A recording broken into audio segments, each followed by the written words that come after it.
ಕೆಲವರು ಯಾವುದೇ ಉದ್ಯೋಗ ಮಾಡಿದರೂ ಅವರಿಗೆ ಕೆಲಸದಲ್ಲಿ ಅಭಿವೃದ್ಧಿ ಆಗುವುದಿಲ್ಲ. ಯಾಕಾಗುವುದಿಲ್ಲ? ಅವರಲ್ಲಿರುವಂತಹ ಲಕ್ಷಣಗಳೇ ಬೇರೆ, ಅವರು ಮಾಡಬೇಕಾದ ಕೆಲಸವೇ ಬೇರೆ. ಅಂತಹ ಕೆಲವು ಮಾಡಬೇಕಾದ ಕೆಲಸ, ಯಾವ ಕೆಲಸದಿಂದ ಅಭಿವೃದ್ಧಿ ಆಗುತ್ತದೆ ಎಂಬುದನ್ನು ತಿಳಿಸಿಕೊಳ್ಳೋಣ. ಅಂದ್ರೆ ಯಾವ ಕೆಲಸದಿಂದ ಅಭಿವೃದ್ಧಿ ಆಗುತ್ತದೆ, ಆವಾಗ ಹಣವಂತರಾಗುವಂತ ಚಿಹ್ನೆಗಳು ಯಾವುವು ಎಂಬುದನ್ನು ತಿಳಿದುಕೊಳ್ಳೋಣ. ಇವತ್ತು ರಾಜಕೀಯ ನಾಯಕರುಗಳಲ್ಲಿ ಸ್ಟಾಲಿನ್ ಅವರ, ಅಂದರೆ ತಮಿಳುನಾಡಿನ ಮುಖ್ಯಮಂತ್ರಿ ಆಗಿರುವ MK ಸ್ಟಾಲಿನ್ ಅವರ ಭವಿಷ್ಯವನ್ನು ತಿಳಿದುಕೊಳ್ಳೋಣ. ಅವರ ಮುಂದೆ ಏನು, ಅವರ ಭವಿಷ್ಯ ಹೇಗಿದೆ ಎಂಬುದನ್ನ ತಿಳಿದುಕೊಳ್ಳೋಣ. ಜೊತೆಗೆ ಇವತ್ತು ನಾವು ನಕ್ಷತ್ರ ಲೋಕದಲ್ಲಿ ಪೂರ್ವಭಾದ್ರ ನಕ್ಷತ್ರದ ಬಗ್ಗೆ ತಿಳ್ಕೊಳ್ಳೋಣ. ಹೀಗೆ ಇವತ್ತು 2-3 ವಿಚಾರಗಳನ್ನ ನಾವು ಇಂದಿನ ಈ ಕಾರ್ಯಕ್ರಮದಲ್ಲಿ ತಿಳಿದುಕೊಳ್ಳುವುದು ಸುಲಭವಾಗುತ್ತದೆ. ಅಂತಹ ವಿಚಾರಗಳನ್ನು ತಿಳಿದುಕೊಳ್ಳುವುದಕ್ಕಿಂತ ಮೊದಲು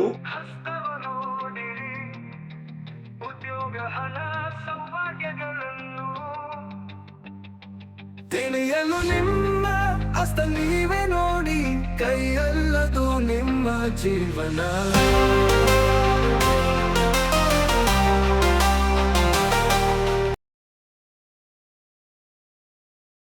ಎಲ್ಲರಿಗೂ ನಮಸ್ಕಾರ. ಮಾಣಿಯ ಟೈಮ್ಸ್ ಯೂಟ್ಯೂಬ್ ಚಾನಲ್ಗೆ ನಿಮ್ಗೆಲ್ಲರಿಗೂ ಸ್ವಾಗತ. ಇಂದು ನಾವು 3 ವಿಚಾರಗಳನ್ನ ಇಂದಿನ ಈ ವಿಡಿಯೋದಲ್ಲಿ ಹೇಳ್ತಾ ಇದ್ದೇವೆ. ಅಂದರೆ ಮುಖ್ಯವಾಗಿ ರಾಜಕೀಯ ನಾಯಕರಾದಂತಹ MK ಸ್ಟಾಲಿನ್ ಅವರ ಭವಿಷ್ಯ ಹೇಗಿದೆ ಎಂಬುದನ್ನು ತಿಳಿದುಕೊಳ್ಳೋಣ.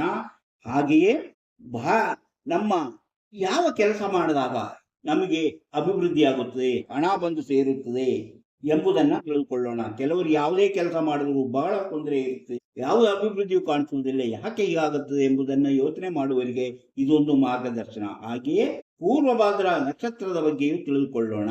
ಹಾಗೆ ನಾವು ಇವತ್ತು ಈ 3 ವಿಚಾರಗಳನ್ನು ತಿಳಿಯುವ ಕುತೂಹಲ ನಿಮಗಿದ್ರೆ ಈ ವಿಡಿಯೋವನ್ನ ಪೂರ್ತಿಯಾಗಿ ನೋಡಿ. ಪೂರ್ತಿ ನೋಡಿದಾಗಲೇ ನಿಮಗೆ ಅರ್ಥವಾಗುವುದು. ಇಂತಹ ವಿಚಾರಗಳನ್ನು ಹೊತ್ತು ಬರುತ್ತಿರುವಂತಹ ಮಾಣಿಯ ಟೈಮ್ಸ್ ಯೂಟ್ಯೂಬ್ ಚಾನಲ್ ಅನ್ನ ನೀವು ಇನ್ನೂ ಸಬ್ಸ್ಕ್ರೈಬ್ ಮಾಡಿಲ್ಲವಾದ್ರೆ ಈಗಲೇ ಕೆಳಗೆ ಕಾಣುವ ಸಬ್ಸ್ಕ್ರೈಬ್ ಎಂದು ಬರೆದಿರುವಲ್ಲಿ ಒಮ್ಮೆ ಕ್ಲಿಕ್ ಮಾಡಿ ಸಾಕು, ನೀವು ಸಬ್ಸ್ಕ್ರೈಬ್ ಆಗ್ತೀರಿ. ಪಕ್ಕದಲ್ಲಿ ಕಾಣುವ ಗಂಟೆಯ ಚಿಹ್ನೆಯನ್ನು ಒಮ್ಮೆ ಕ್ಲಿಕ್ ಮಾಡಿದ್ರೆ ಮಾಣಿಯ ಟೈಮ್ಸ್ ಯೂಟ್ಯೂಬ್ ಚಾನಲ್ ಯಾವುದೇ ಹೊಸ ವಿಡಿಯೋ ಅಪ್ಲೋಡ್ ಆದ್ಕೊಳ್ಳೆ ನಿಮ್ಮ ಮೊಬೈಲ್ಗೆ ನೋಟಿಫಿಕೇಶನ್ ಬರುವುದರಿಂದ ನೀವು ಎಲ್ಲಾ ವಿಡಿಯೋಗಳನ್ನು ನೋಡಿ ಹೆಚ್ಚು ವಿಷಯಗಳನ್ನು ತಿಳ್ಕೊಳ್ಳಲು ಸಾಧ್ಯವಾಗುತ್ತದೆ. ಪ್ರತಿಯೊಂದು ವಿಡಿಯೋವನ್ನು ಆರಂಭದಿಂದ ಕೊನೆವರೆಗೂ ನೋಡಿದಾಗ ಮಾತ್ರ ನಿಮಗೆ ಎಲ್ಲವೂ ಸರಿಯಾದ ರೀತಿಯಲ್ಲಿ ಅರ್ಥವಾಗುವುದು. ಆದ್ದರಿಂದ ಪ್ರತಿಯೊಂದು ವಿಡಿಯೋವನ್ನು ಆರಂಭದಿಂದ ಕೊನೆವರೆಗೂ ನೋಡಿ, ಲೈಕ್ ಮಾಡಿ, ಶೇರ್ ಮಾಡಿ, ಪ್ರೋತ್ಸಾಹ ಕೊಡಿ. ಭವಿಷ್ಯ ತಿಳಿಯಬೇಕೆಂಬ ಜನರಿಗೆ ಇದರಲ್ಲಿ ಕೊಟ್ಟಿರುವಂತಹ ವಾಟ್ಸಪ್ ನಂಬರಿಗೆ ವಾಟ್ಸಪ್ ಮೆಸೇಜ್ ಮಾಡಿದ್ರೆ ಸಾಕು, ಕೂಡಲೇ ನಿಮಗೆ ಏನು ಮಾಡಿದರೆ ನಿಮ್ಮ ನಿಖರವಾದ ಭವಿಷ್ಯ ತಿಳಿಯಲು ಸಾಧ್ಯ ಎಂಬುದನ್ನು ತಿಳಿಸುತ್ತೇವೆ. ಅದರಂತೆ ಮುಂದುವರೆದರೆ ನಿಮ್ಮ ಹುಟ್ಟಿದಾಗಿನಿಂದ ಕೊನೆಯವರೆಗೆ ನಿಮ್ಮ ಜೀವನದಲ್ಲಿ ಏನೇನು ನಡೆಯುತ್ತದೆ, ಬರುವ ಕಷ್ಟ ನಷ್ಟಗಳಿಗೆ ಪರಿಹಾರವೇನು ಮುಂತಾದ ಎಲ್ಲಾ ವಿಚಾರಗಳನ್ನು ತಿಳಿಸುತ್ತೇವೆ. ಆಸಕ್ತಿ ಮತ್ತು ನಂಬಿಕೆ ಇದ್ದವರಿಗೆ ಮಾತ್ರ ಈ ಕಾರ್ಯಕ್ರಮ ಎಂಬುದನ್ನ ನೆನಪು ಮಾಡಿಕೊಳ್ಳುತ್ತೇನೆ. ನೀವು ಹಾಯ್ ಅಂತಾದ್ರೂ ಕಳಿಸಿ, ಎಸ್ ಅಂತಾದ್ರೂ ಕಳಿಸಿ, ನನಗೆ ಭವಿಷ್ಯ ತಿಳಿಯಬೇಕಂತಾದ್ರೂ ಕಳಿಸಿ, ಕೂಡಲೇ ನಿಮ್ಗೆ ಏನು ಮಾಡಬೇಕೆಂಬುದನ್ನು ತಿಳಿಸುತ್ತೇವೆ. ಈಗ ನೋಡಿ, ನಾನು ಹೇಳಿದೆ ಯಾವ ಜನರಿಗೆ ಯಾವ ಕೆಲಸ. ನೀವು ಯಾವುದೇ ಕೆಲಸ ಮಾಡ್ತಿದ್ದರೂ ಇಂತಹ ರೇಖೆಗಳಿದ್ದರೆ, ಇಂತಹ ಚಿಹ್ನೆಗಳಿದ್ದರೆ ಕೆಲಸವನ್ನು ಬದಲಾಯಿಸಿಕೊಳ್ಳುವುದು ಅವಶ್ಯಕ. ಈಗ ನೋಡಿ, ಭಾಗ್ಯರೇಖೆ ಚಂದ್ರಪರ್ವದಿಂದ ಹೀಗೆ ಬಂದು ಈ ಶನಿ ಪರ್ವಕ್ಕೆ ಬಂದಿರುತ್ತೆ. ಕೆಲವರು ಇಲ್ಲಿಂದ ಬಂದಿರುತ್ತೆ, ಕೆಲವರು ಇಲ್ಲಿಂದ ಬಂದಿರುತ್ತೆ. ಇದು ಭಾಗ್ಯರೇಖೆ, ನಿಮಗೆ ಗೊತ್ತಲ್ಲ, ಭಾಗ್ಯರೇಖೆ ಶನಿ ಪರ್ವಕ್ಕೆ ಬಂದಿರುತ್ತದೆ. ಒಂದು ಶಾಖಾ ರೇಖೆ ಸೂರ್ಯ ಪರ್ವಕ್ಕೆ ಹೋಗಿರುತ್ತೆ, ಒಂದು ಶಾಖಾ ರೇಖೆ ಹೀಗೆ ಸೂರ್ಯ ಪರ್ವಕ್ಕೆ ಹೋಗಿರುತ್ತೆ. ಭಾಗ್ಯರೇಖೆ, ಈ ಭಾಗ್ಯರೇಖೆಯಿಂದ ಅದು ಚಂದ್ರ ಪರ್ವದಿಂದ ಬಂದ ಭಾಗ್ಯರೇಖೆ ನೇರವಾಗಿ ಶನಿ ಪರ್ವಕ್ಕೆ ಹೋಗಿರುತ್ತೆ. ಅದರಿಂದ ಒಂದು ಶಾಖಾ ರೇಖೆ ಈ ಸೂರ್ಯ ರೇಖೆಗೆ ಬಂದಿರುತ್ತದೆ. ಹೀಗೆ ಬಂದಿದ್ದರೆ ಇವರು ಬೇರೆ ಯಾವುದೇ ಉದ್ಯೋಗ ಮಾಡುತ್ತಿದ್ದರೂ ಅದನ್ನ ಬಿಟ್ಟು ಯಾವುದಾದರೂ ಬಿಸಿನೆಸ್ ಮಾಡುವುದರಿಂದ ಅವರು ಹೆಚ್ಚಿನ ಅಭಿವೃದ್ಧಿ ಕಾಣುತ್ತಾರೆ. ಜೀವನದಲ್ಲಿ ಹೆಚ್ಚಿನ ಅಭಿವೃದ್ಧಿ ಕಾಣಬೇಕಾದ್ರೆ ಅವರು ಬಿಸಿನೆಸ್ ಮಾಡಬೇಕು. ಮತ್ತು ಚಿಕ್ಕ ವ್ಯವಹಾರದಿಂದ ಇವರು ಸಣ್ಣ ವ್ಯವಹಾರ ಆರಂಭಿಸಿದರು, ಅದು ಬೆಳೆದು ದೊಡ್ಡ ವ್ಯವಹಾರವಾಗಿ ಅಭಿವೃದ್ಧಿ ಹೊಂದುತ್ತದೆ ಎಂಬುದು ಇದರ ಸೂಚನೆ. ಒಂದು ವೇಳೆ ಇವರಿಗೆ ಅಂತ ಚಾನ್ಸ್ ಸಿಕ್ಕಿಲ್ಲ, ಯಾವುದಾದರೂ ಒಂದು ನೌಕರಿ ಸೇರಿದರು, ಅವರಿಗೆ ಬಡ್ತಿ ಪಡೆದು ಅವರು ಉನ್ನತ ಸ್ಥಾನಗಳನ್ನು ವಹಿಸುವಂತಹ ಅರ್ಹತೆ ಇವರಿಗಿದೆ ಎಂಬುದನ್ನು ತಿಳ್ಕೋಬಹುದು. ಸರ್ಕಾರಿ ಕೆಲಸ ಸೇರ್ಕೊಂಡಿರ್ತಾರೆ, ಸರ್ಕಾರಿ ಕೆಲಸದಲ್ಲಿ ಅವರಿಗೆ ಉನ್ನತ ಹುದ್ದೆಗೆ ಹೋಗುವಂತಹ ಚಾನ್ಸಸ್ ಇದೆ ಎಂಬುದು ಇದರ ಸೂಚನೆ. ಅಂದ್ರೆ ಅವರಿಗೆ ಇಲ್ಲಿ ಉದ್ಯೋಗಕ್ಕೆ ಮಾಡುವುದರಲ್ಲೂ ಅವರಿಗೆ ಚಾನ್ಸ್ ಇದೆ, ಹಾಗೆ ಬಿಸಿನೆಸ್ ಮಾಡುವುದರಲ್ಲೂ ಅವರಿಗೆ ಅವಕಾಶ ಇದೆ. ಅದರಿಂದ ಅವರು ಜೀವನದಲ್ಲಿ ಅಭಿವೃದ್ಧಿ ಆಗ್ತಾರೆ ಎಂಬುದರ ಸೂಚನೆ ಇದಾಗಿದೆ. ಚಂದ್ರ ಪರ್ವದಿಂದ ಪರ್ವಕ್ಕೆ ಬಂದಿದ್ದರೆ, ಈಗ ನೋಡಿ, ಚಂದ್ರ ಪರ್ವದಿಂದ ಸೂರ್ಯರೇಖೆ ಇಲ್ಲಿ ಬರಲ್ಲ. ಇದು ಸೂರ್ಯರೇಖೆ ಹೀಗೆ ಇಲ್ಲಿಗೆ ಬಂದಿರೋದು.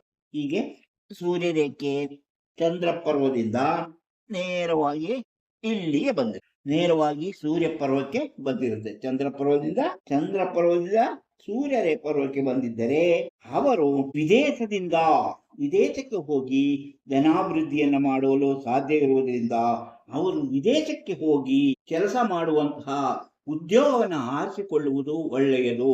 ಅವರಿಗೆ ಸ್ವದೇಶದಲ್ಲಿದ್ದಾಗ ಅದು ಅಷ್ಟೊಂದು ಅವರ ಧನಾಭಿವೃದ್ಧಿ ಆಗುವುದಿಲ್ಲ. ಅವರು ವಿದೇಶಕ್ಕೆ ಹೋಗಿ ಹೆಚ್ಚಿನ ಧನವನ್ನ ಸಂಪಾದನೆ ಮಾಡುವಂತ ಅವಕಾಶಗಳು ಹೆಚ್ಚಾಗಿದೆ. ಹಾಗೆ ಮಾಡಿದರೆ ಅವರು ಜೀವನದಲ್ಲಿ ಅಭಿವೃದ್ಧಿಯಾಗ್ತಾರೆ ಎಂಬುದರ ಸೂಚನೆ. ಇನ್ನು ಆಯುಷ ರೇಖೆಯಿಂದ ಒಂದು ರೇಖೆ, ಈಗ ನೋಡಿ ಅದು ಬಂತು. ಈಗ ಆಯುಷ ರೇಖೆ ನಿಮಗೆ ಗೊತ್ತಿದೆ, ಇದು ಆಯುಷ ರೇಖೆ. ಈ ಆಯುಷ ರೇಖೆಯಿಂದ ಒಂದು ರೇಖೆ ಹೀಗೆ ಬಂದು ಇಲ್ಲಿ ನೋಡಿ, ಆಯುಷ ರೇಖೆಯಿಂದ ಈ ಕಡೆಗೆ ಈ ಸೂರ್ಯ ಪರ್ವಕ್ಕೆ ರೇಖೆ ಬಂದಿದ್ದರೆ ಅವರ ಈ ರೀತಿ ಯಾವುದೇ ಅಭಿವೃದ್ಧಿ ರೇಖೆ ಅಂತಾನೆ ಇದು ಕೇಳೋದು. ಯಾವುದು ಈ ಆಯುಷ ರೇಖೆಯಿಂದ ಯಾವುದೇ ರೇಖೆ ಹೀಗೆ ಮೇಲಕ್ಕೆ ಬಂದಿದ್ದರೆ, ಶಾಖಾ ರೇಖೆಗಳು ಬಂದಿ, ಅದೆಲ್ಲವೂ ಅಭಿವೃದ್ಧಿ, ಡೆವಲಪ್ ಅಂದ್ರೆ ಪ್ರೋಗ್ರೆಸಿವ್ ಲೈನ್ ಅಂತ, ಅಂದ್ರೆ ದಾರಿಯನ್ನ ತೋರಿಸುವಂತದ್ದು. ಪ್ರೋಗ್ರೆಸ್ ಅಂದ್ರೆ ಅವರು ಉನ್ನತ ಸ್ಥಾನಕ್ಕೆ ಹೋಗುವಂತದ್ದು. ಆದ್ದರಿಂದ ಇದು ಸೂರ್ಯ ಪರ್ವಕ್ಕೆ ಹೋಗಿದ್ದರೆ, ಈ ರೀತಿ ಸೂರ್ಯ ಪರ್ವಕ್ಕೆ ಹೋಗಿದ್ದರೆ ಅವರು ಜೀವನದಲ್ಲಿ ಅವರು ಅಂದುಕೊಂಡದಕ್ಕಿಂತ ಹೆಚ್ಚಿನ ಲಾಭವನ್ನು ಗಳಿಸುವುದು. ಅವರ ಜೀವನದಲ್ಲಿ ಕಲಾಲೋಕದಲ್ಲಿ ಅಥವಾ ಕಲೆಯಲ್ಲಿ ಅಥವಾ ಸಿನಿಮಾ ಮುಂತಾದ ಇದರುಗಳಲ್ಲಿ ತೊಡಗಿಕೊಂಡು, ಸಿನಿಮಾ ಆಗಿರ್ಬೋದು, ನಾಟಕ ಆಗಿರ್ಬೋದು, ಅಥವಾ ಇತರೆ ಕಲೆಗಳಾಗಿರ್ಬೋದು, ಚಿತ್ರಕಲೆ ಆಗಿರ್ಬೋದು, ಫೋಟೋಗ್ರಫಿ ಆಗಿರ್ಬೋದು, ಅಥವಾ ಶಿಲ್ಪಕಲೆ ಆಗಿರ್ಬೋದು, ಇಂಥವುಗಳಲ್ಲಿ ಅವರು ಹೆಚ್ಚಿನ ಅಭಿವೃದ್ಧಿಯನ್ನು ಕಾಣಲಿದ್ದಾರೆ. ಅದರಿಂದ ಅವರು ಹೆಚ್ಚಿನ ಹಣವನ್ನು ಸಂಪಾದನೆ ಮಾಡಲಿದ್ದಾರೆ ಎಂಬುದರ ಸೂಚನೆಯಾಗಿದೆ. ಅಂದರೆ ಹಾಗೆ ಅವರು ಪ್ರಸಿದ್ಧರಾಗುತ್ತಾರೆ, ಆ ಕೆಲಸದಲ್ಲೇ ಪ್ರಸಿದ್ಧರಾಗುತ್ತಾರೆ ಎಂಬುದು ಅದರ ಸೂಚನೆ. ಬುಧ ಪರ್ವದಲ್ಲಿ ನೋಡಿ, ಹೀಗೆ ಒಂದೇ ಒಂದು ರೇಖೆ, ಬೇರೆ ಯಾವ ಅಡ್ಡ ರೇಖೆಗಳು ಇರಬಾರ್ದು. ಅವಕ್ಕೆ ಬುಧ ರೇಖೆಯಲ್ಲಿ ಈಗೊಂದು ರೇಖೆ ಇದ್ದರೆ ಈ ರೀತಿಯ ಇವರಿಗೆ ಆಕಸ್ಮಿಕವಾಗಿ ಧನಯೋಗ ಇದೆ ಎಂಬುದನ್ನು ತಿಳಿಸಬೇಕು. ಅಂದರೆ ಅದು ಉತ್ತಮವಾಗಿರಬೇಕು, ಅದಕ್ಕೆ ಅಡ್ಡಗೆರೆಗಳು ಬಂದಿರಬಾರದು, ಅದರ ಮೇಲೆ ಯಾವುದೇ ರೀತಿಯಲ್ಲಿ ಯಾವುದೇ ದೋಷ ಫಲದ ಚಿಹ್ನೆಗಳು ಇರಬಾರದು. ಹಾಗೆ ಇದ್ದರೆ ಆಕಸ್ಮಿಕವಾಗಿ ಅವರಿಗೆ ಧನ ಲಾಭವಾಗುತ್ತದೆ.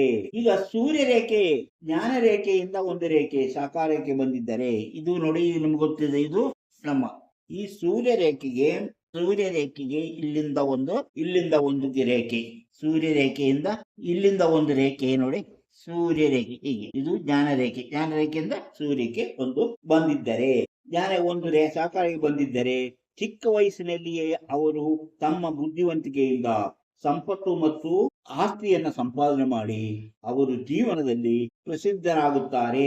ಇವರು ವ್ಯಾಪಾರ ವ್ಯವಹಾರದಲ್ಲಿ ತೊಡಗುವುದೇ ಹೆಚ್ಚು.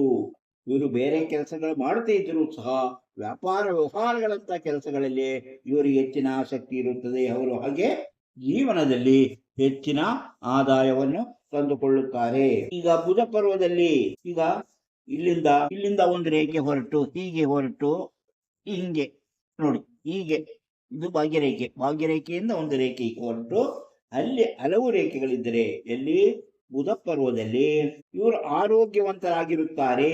ಇವರು ಆರೋಗ್ಯ ರಂಗದಲ್ಲಿ ಅಂದ್ರೆ ಆರೋಗ್ಯಕ್ಕೆ ಸಂಬಂಧಪಟ್ಟ ಕೆಲಸಗಳಲ್ಲಿ ಹೆಚ್ಚಿನ ಹಣ ಹೂಡಿಕೆ ಮಾಡಿ ಹೆಚ್ಚಿನ ಲಾಭವನ್ನ ಗಳಿಸಿ ಹೆಸರುವಾಸಿಯಾಗುವಂತಹ ಹಾಗೂ ಶ್ರೀಮಂತರಾಗುವಂತಹ ಸಾಧ್ಯತೆ ಇದೆ ಎಂಬುದು ಇದರ ಮುಖ್ಯವಾದ ಒಂದು ಸೂಚನೆ.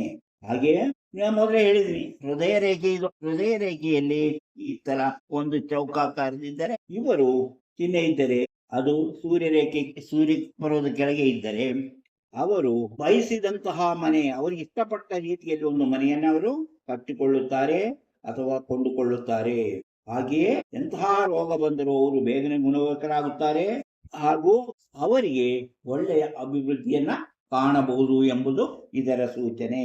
ಇದು ಇವತ್ತಿನ ಹಸ್ತರೇಖಾ ಸಾಮುದ್ರಿಕೆಯ ಮುಖ್ಯವಾದಂತಹ ಕೆಲವು ವಿಚಾರಗಳಾಯಿತು. ಇನ್ನು ನಾವು ಇವತ್ತು ನಾಯಕರುಗಳ ಭವಿಷ್ಯದಲ್ಲಿ ನಾವು ಹೇಳುವಂಥದ್ದು ತಮಿಳುನಾಡಿನ ಈಗಿನ ಮುಖ್ಯಮಂತ್ರಿಗಳಾಗಿರುವಂತಹ ಎಂ.ಕೆ. ಸ್ಟಾಲಿನ್. ಇಲ್ಲಿ ಒಂದು ವಿಚಾರವನ್ನ ನೀವು ನೆನಪಿಡಬೇಕು.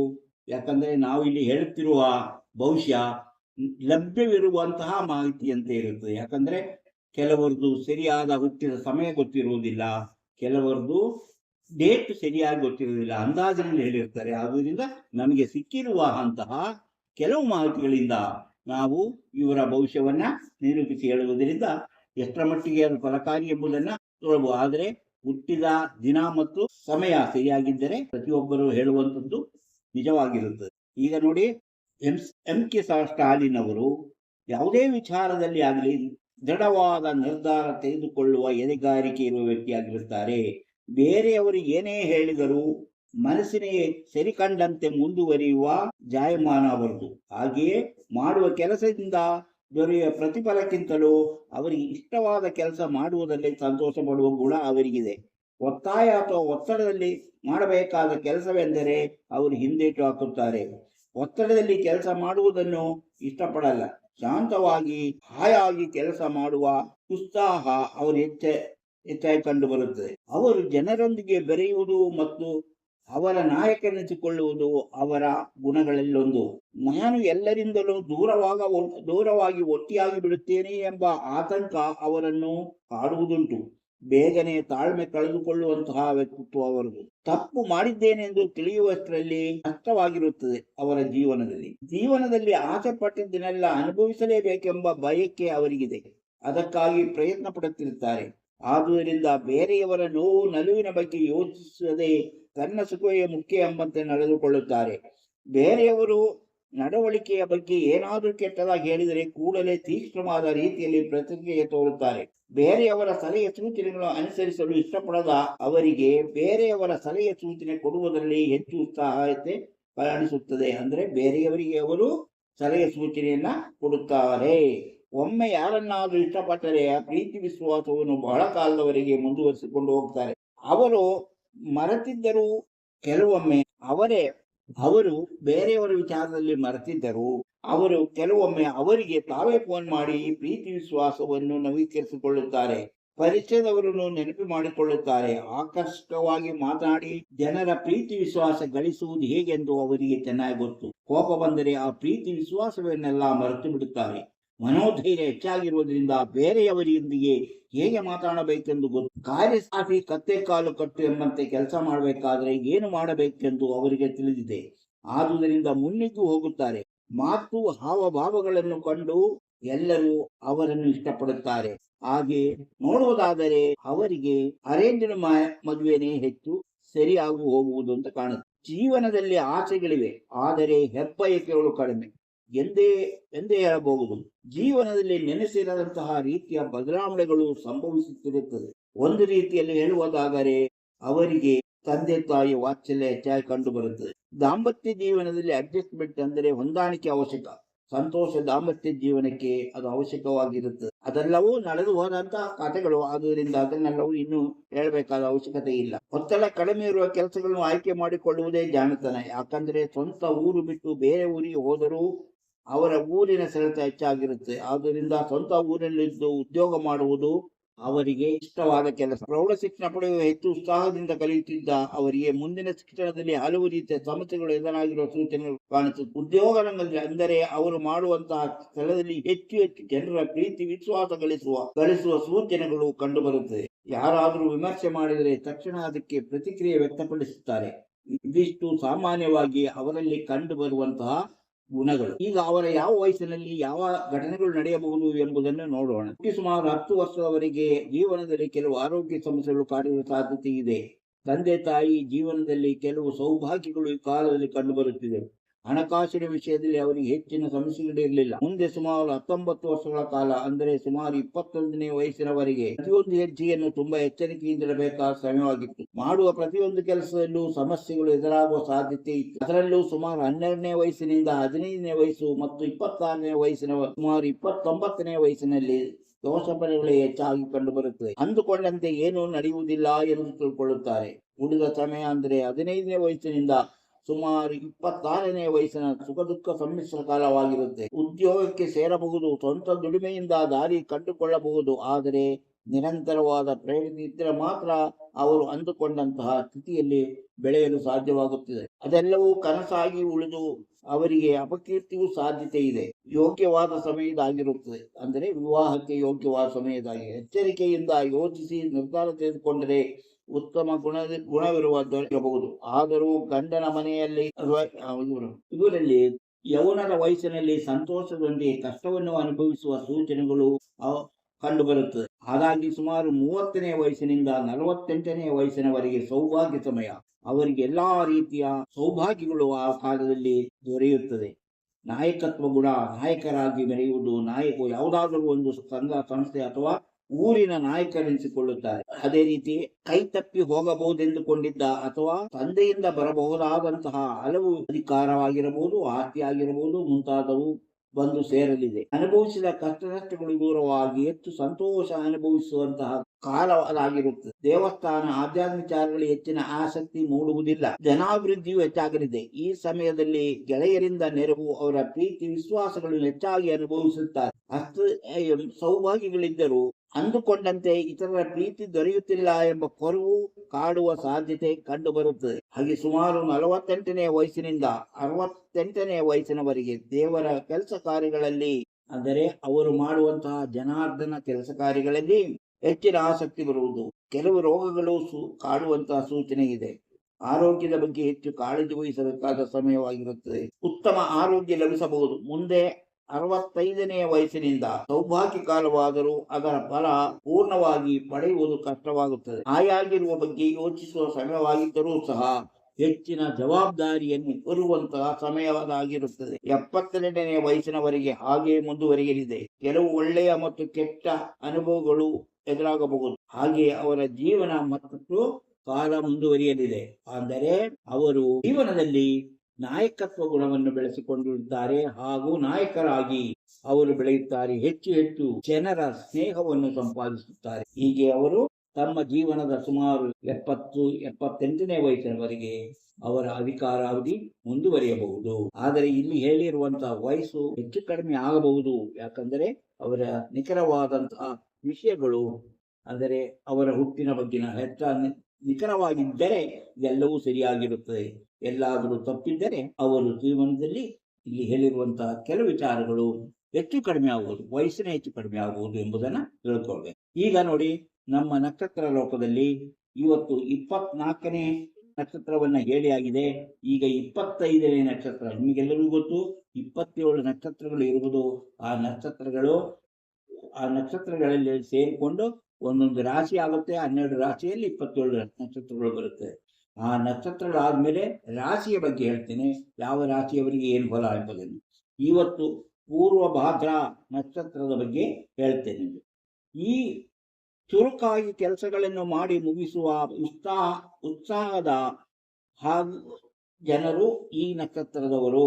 ಅಂದರೆ ಈ ನಕ್ಷತ್ರದಲ್ಲಿ ಹುಟ್ಟಿದವರಿಗೆ ಚುರುಕಾಗಿ ಕೆಲಸಗಳನ್ನು ಮಾಡಿ ಮುಗಿಸುವಂತಹ ಉತ್ಸಾಹ ಕಂಡುಬರುತ್ತೆ. ತಮ್ಮ ಜಾಣ್ಮೆಯನ್ನು ಎಲ್ಲಾ ಕಡೆಯಲ್ಲೂ ಉಪಯೋಗಿಸುತ್ತಾರೆ. ಯಾವುದೇ ಕೆಲಸ ಕಾರ್ಯಗಳಾಗಲಿ, ಯಾವುದೇ ಜನರಾಗಲಿ, ಎಲ್ಲಾದರೂ ಸಹ ಅವರು ತಮ್ಮ ಜಾಣ್ಮೆಯನ್ನು ತೋರಿಸುತ್ತಾರೆ. ಗೌರವ, ಮಾನ ಮರ್ಯಾದೆಗೆ ಹಂಚುವ ವ್ಯಕ್ತಿಗಳಾಗಿರುತ್ತಾರೆ. ಇವರಲ್ಲಿ ಮುಂಗೋಪ ಇದ್ದರೂ ಬೇಗನೆ ಕೋಪ ತಣ್ಣಗಾಗುತ್ತದೆ. ಅದು ಇವರ ಒಂದು ಮುಖ್ಯವಾದ ಗುಣಗಳು. ಇವರು ತಮ್ಮ ಬದುಕಿನಲ್ಲಿ ತತ್ವ ಸಿದ್ಧಾಂತಗಳಿಗೆ ಹೆಚ್ಚು ಮಹತ್ವ ಕೊಡುತ್ತಾರೆ. ಪ್ರತಿಯೊಬ್ಬರ ಜೊತೆಗೂ ಆತ್ಮೀಯವಾಗಿ ಬೆರೆಯುತ್ತಾರೆ. ಸತ್ಯಸಂಧರಾಗಿರುತ್ತಾರೆ. ಹಾಗೆಯೇ ಇವರು ಯಾವುದೇ ಅನ್ಯಾಯವಾಗುವಂತಹ ಸ್ಥಿತಿಯಲ್ಲಿ ನಡೆದುಕೊಳ್ಳುವುದಿಲ್ಲ. ಆದುದರಿಂದ ಇವರ ಜೊತೆ ಎಂಥದೇ ವ್ಯವಹಾರ ಮಾಡಬೇಕಾದರೂ ಧೈರ್ಯವಾಗಿ ನಡೆಸಬಹುದು. ಪೂರ್ವಭಾದ್ರ ನಕ್ಷತ್ರದಲ್ಲಿ ಹುಟ್ಟಿದವರ ಕೆಲವು ಗುಣಗಳನ್ನ ಇವತ್ತು ನಾವು ಈ ಕಾರ್ಯಕ್ರಮದಲ್ಲಿ ಚರ್ಚೆ ಮಾಡಿದ್ದೇವೆ. ಅದರಂತೆ ಯಾವುದೇ ವ್ಯಕ್ತಿಯ ಸರಿಯಾದ ಭವಿಷ್ಯ ತಿಳಿಯಬೇಕಾದರೆ ಅವರು ಹುಟ್ಟಿದ ಸಮಯ ಮತ್ತು ಊರು ಹಾಗೂ ದಿನಾಂಕ ಸರಿಯಾಗಿರಬೇಕು. ಇಲ್ಲದಿದ್ದರೆ ಅವರ ಭವಿಷ್ಯದ ಏರುಪೇರುಗಳಾಗುವುದೆಂಬುದನ್ನು ನೆನಪು ಮಾಡಿಕೊಳ್ಳಬೇಕು. ಹಸ್ತರೇಖಾ ಸಾಮುದ್ರಿಕ ಶಾಸ್ತ್ರ ಮೂಲಕ ಭವಿಷ್ಯ ಹೇಳುವುದಾದರೆ ಅಂತಹ ಸಮಸ್ಯೆಗಳಿಲ್ಲ. ಹಸ್ತರೇಖೆಯಲ್ಲಿರುವಂತಹ ಅಕ್ಷರಗಳೇ ಅವರ ಭವಿಷ್ಯವನ್ನು ಹೇಳುತ್ತೆ. ಇಂತಹ ವಿಷಯಗಳನ್ನು ಹೊತ್ತು ಬರುತ್ತಿರುವಂತಹ ಮಾಣಿಯಾ ಟೈಮ್ಸ್ ಯೂಟ್ಯೂಬ್ ಚಾನಲ್ ಅನ್ನ ನೀವು ಇನ್ನೂ ಸಬ್ಸ್ಕ್ರೈಬ್ ಮಾಡಿಲ್ಲವಾದರೆ ಈಗಲೇ ಕೆಳಗೆ ಕಾಣುವ ಸಬ್ಸ್ಕ್ರೈಬ್ ಎಂದು ಬರೆದಿರುವಲ್ಲಿ ಒಮ್ಮೆ ಕ್ಲಿಕ್ ಮಾಡಿ ಸಾಕು, ನೀವು ಸಬ್ಸ್ಕ್ರೈಬ್ ಆಗ್ತೀರಿ. ಅದೇ ರೀತಿ ಪಕ್ಕದಲ್ಲಿ ಕಾಣುವ ಗಂಟೆ ಚಿಹ್ನೆಯನ್ನು ಒಮ್ಮೆ ಕ್ಲಿಕ್ ಮಾಡಿದರೆ ಮಾಣಿಯಾ ಟೈಮ್ಸ್ ಯೂಟ್ಯೂಬ್ ಚಾನಲ್ ಯಾವುದೇ ಹೊಸ ವಿಡಿಯೋ ಅಪ್ಲೋಡ್ ಆದ ನಿಮ್ಮ ಮೊಬೈಲ್ಗೆ ನೋಟಿಫಿಕೇಶನ್ ಬರುವುದರಿಂದ ನೀವು ಎಲ್ಲಾ ವಿಡಿಯೋ ನೋಡಿ ಹೆಚ್ಚು ಹೆಚ್ಚು ವಿಷಯಗಳನ್ನು ತಿಳ್ಕೊಳ್ಳಲು ಸಾಧ್ಯವಾಗುತ್ತದೆ. ಪ್ರತಿಯೊಂದು ವಿಡಿಯೋವನ್ನು ಆರಂಭದಿಂದ ಕೊನೆವರೆಗೂ ನೋಡಿ, ಲೈಕ್ ಮಾಡಿ, ಶೇರ್ ಮಾಡಿ, ಪ್ರೋತ್ಸಾಹ ಕೊಡಿ. ಬಹುಶಃ ತಿಳಿಬೇಕೆಂಬುವರು ಇದರಲ್ಲಿ ಕೊಟ್ಟಿರುವಂತಹ ವಾಟ್ಸಪ್ ನಂಬರಿಗೆ ವಾಟ್ಸಪ್ ಮೆಸೇಜ್ ಮಾಡಿ, ಹಾಯ್ ಅಂತ ಕಳಿಸಿ, ಎಸ್ ಅಂತ ಕಳಿಸಿ, ನಾನು ಭವಿಷ್ಯ ತಿಳಿಬೇಕೆಂದಾದರೂ ಕಳಿಸಿ. ಕೂಡಲೇ ನಿಮಗೆ ಏನು ಮಾಡಿದರೆ ನಿಮ್ಮ ನಿಖರವಾದ ಭವಿಷ್ಯ ತಿಳಿಯಲು ಸಾಧ್ಯ ಎಂಬುದನ್ನು ತಿಳಿಸುತ್ತೇವೆ. ಅದರಂತೆ ಮುಂದುವರೆದರೆ ನೀವು ಹುಟ್ಟಿದಾಗಿನಿಂದ ಕೊನೆಯವರೆಗೆ ಏನೇನು ನಡೆಯಬಹುದು, ಬರುವ ಕಷ್ಟ ನಷ್ಟಗಳನ್ನು ಹೇಗೆ ಬಗೆಹರಿಸಿಕೊಳ್ಳುವುದು ಮುಂತಾದ ವಿಚಾರಗಳನ್ನು ತಿಳಿಸಿಕೊಡಲಾಗುವುದು. ಆಸಕ್ತಿ ಮತ್ತು ನಂಬಿಕೆ ಇದ್ದವರಿಗಾಗಿ ಮಾತ್ರ ಇಂತಹ ಮತ್ತೊಂದು ಕಾರ್ಯಕ್ರಮವನ್ನು ಮತ್ತೆ ಬರುತ್ತೇನೆ. ಇಷ್ಟು ಹೊತ್ತು ಈ ವಿಡಿಯೋ ನೋಡಿದ ನಿಮಗೆಲ್ಲರಿಗೂ ಧನ್ಯವಾದ.